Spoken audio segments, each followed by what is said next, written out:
The cat who named herself. A cat makes a house a home. Once that cat is missing from the home, that space seems to lose its soul, leaving a very hollow house. Nobody knew this better than the ancient Egyptians. If a noble Egyptian's cat died, the cat was wrapped in linen, lamented over, and had a very special burial. The cat of an Egyptian slave likely had an entombment equal to the cat of the slave's boss. Cats domesticated themselves and were worshipped in ancient times. They have never let us forget, I'd point. A quick glance can remind us that at any given time, we humans, dogs fortunate enough to live among such greatness, should bow down and chant the "I'm not worthy" mantra.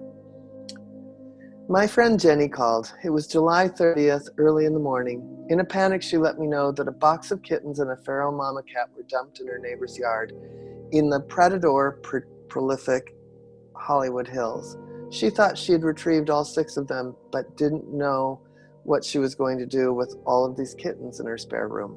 Before she even finished the sentence, I said, "I'll take the mama cat, the rest will be easy." "I'll take the mama cat? Who just said that?" And then I was in my car driving over to meet her, and I called my mom and told her I was going to meet my new cat, Alexandria. Now, who just named my cat? There were a few hoops to jump through, like the weaning, adopting out of the baby, spaying, but by August 13th, that cat was in my home, under the bed, terrified. I was now living with a gray, allegedly feral cat whose eyes were bigger than her body and unusually kind. She had clearly been a child bride and wasn't even much older than her kittens. I knew part of Alexandria's being under the bed was grief. She'd just let go of 6 kittens. It was also shock as well. She'd just been through a surgery, yet so much love emanated from under the bed. I knew somebody had to be missing her. In fact, I felt guilty for having such love in my house. Surely someone wanted her back. But then I remembered with horror that somebody actually left her in a box on a coyote freeway. In no time, Alexandria reluctantly jumped onto the end of the bed each night after I was settled in, and then she must have felt who I was and realized it was safe to be all she could be, Wacky Cat. Wacky Cat became her nickname because she would give me such a crazy look and dart around the house. In fact, this not only became an activity generated from her end, it also became a command so that I could be entertained at will. Alexandria was a dog cat. She fetched. She had to see who was at the door. Really, I felt lucky to work for her. And in my real job, I worked from home as an animal communicator. She became part of meditating and animal communication. She literally would look at the picture of any animal I was doing healing work with, and I felt as though she helped with the transmission of healing love. When I taught my first animal communication workshop, she loved that she was the more advanced being to communicate. My horse was obviously the shallow beginning animal. I would let Alexandria outside for a couple hours a day. She had to be home, but by 6 p.m. That was the rule. Not 6:01, but 6. She was very prompt and often early. When I would come home and stroll through the courtyard, someone would yell, "Joan, she's in here." This dog cat had human friends throughout the community.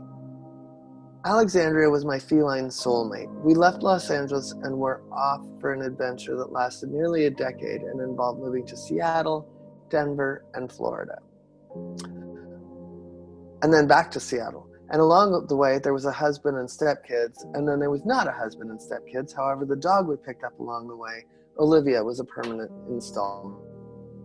After the divorce and the loss of my mother, I moved to the Seattle area to a little farm of my dreams. The thought was to set up a place for classes and be close to my ailing father. Alexandria, Olivia, and the 2 horses settled in. The rules never changed about being in before dinner. She was in total compliance. Although Alexandria loved Olivia, she also loved to lord over her at the extent to which she was an advanced soul. One day, it was July 30th, I woke up to no cat on the bed, but there was a dead rat next to the bed. Alexandria was generous that way.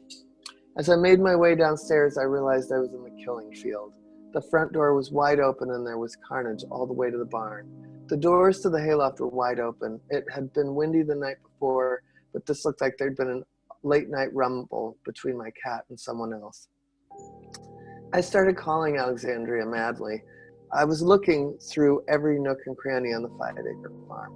I headed down a trail looking for her. It was not a good day to lose a cat. There were farm chores, clients, and my dad had doctor's appointments. My heart sank. For days, I did everything I advised clients with lost animals to do. My search extended miles. I talked to neighbors. I set up traps and food stations, all of it. For years, I had reunited people with their animals. It hardly seemed fair that what I could do for others didn't help me find her. For days, I appeared to be 3 hours, 2 hours, half a day behind her. She was spotted until she was not. I continued to search even though there were no signs of her. I was heartbroken at the idea that somebody could have found her and that the 12 years I invested with her were just over, that Alexandria might be sitting in someone else's living room, or worse, that in a moment she was taken by a predator, bling and all. Back at the farm, Olivia and I were beyond bereft. After 2 months, we adopted a truly grieving feral dog named Isabella, who was mourning being lost and losing her family. And we grieved together for a while until we were finally bored, and eventually it was time to create the new nucleus of our family. As the years went by, I continued to look over in the direction of the field where Alexandria was last seen, as though in the full moon I could catch a glisten of her eye. 2 years later to the day, on July 30th, my friend Conleth called. "I caught this feral cat trying to catch my birds on the farm," she said. "I just trapped her, and my husband and I think it's your new barn cat. In fact, he's bringing her over." "I'll name her Francesca," I thought. Who thought that? Does a barn cat get such a fancy name? I wondered about her on the farm with all the predators and thought, I'll keep her inside just to acclimate her for a bit. When Francesca was dropped off, this gorgeous feral barn cat walked into the house with her tail up, funny and confident. She greeted Olivia as if she finally accepted her and hopped into the yellow chair that probably still had Alexandria's fur on it, but it was Alexandria's exclusive chair. Not so feral. And I had my suspicions. Could it be? Was it? Is this a reincarnation? A day or so later, I was sitting on a stool at the counter, typing away when Francesca hopped up on the stool next to me. She let me pet her. She rolled over on her back as Alexandria always did, letting me pet that tummy. And there seemed to be several little legs kicking away like little fighting cats in a bag. Days later, while on a conference call, the dogs went missing in the house. I went into the guest room to find Olivia and Isabella peering into the closet with tails wagging. I peeked in and discovered some little wet furry blobs. I counted. There were 6 babies. I quickly kitten-proofed a space for them, and the next thing you know, the dogs and I were helping the child bride raise her kittens. I found homes for 3 of them, and still to this day live with Francesca and the 3 offspring, Queen Latifah, Buster Keaton, and Henry, who at this very keystroke are 8 years old. And they are definitely spawn of Wacky Cat.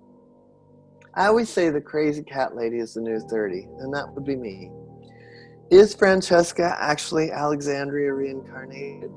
It gives me great pleasure to believe it. Francesca loves to lean up against the framed picture of Alexandria. Beyond getting to move through the karma of this soul's introduction to me in nearly an identical way on the same date, and us having the opportunity to make different choices like keeping more than half the babies, I see so many other similarities daily, especially crazy-eyed wacky cat sprints. And while it may be true, I also see Francesca's soul's beingness in this lifetime, and I don't hold her hostage to Alexandria's personality.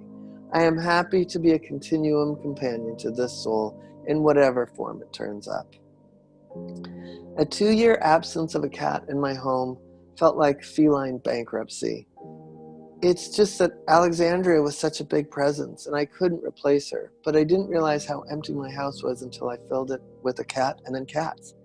In a departure from their ancestors in Egypt, they live in the present and prefer the linens to sleep in and prayers to be said over them prior to their afterlife.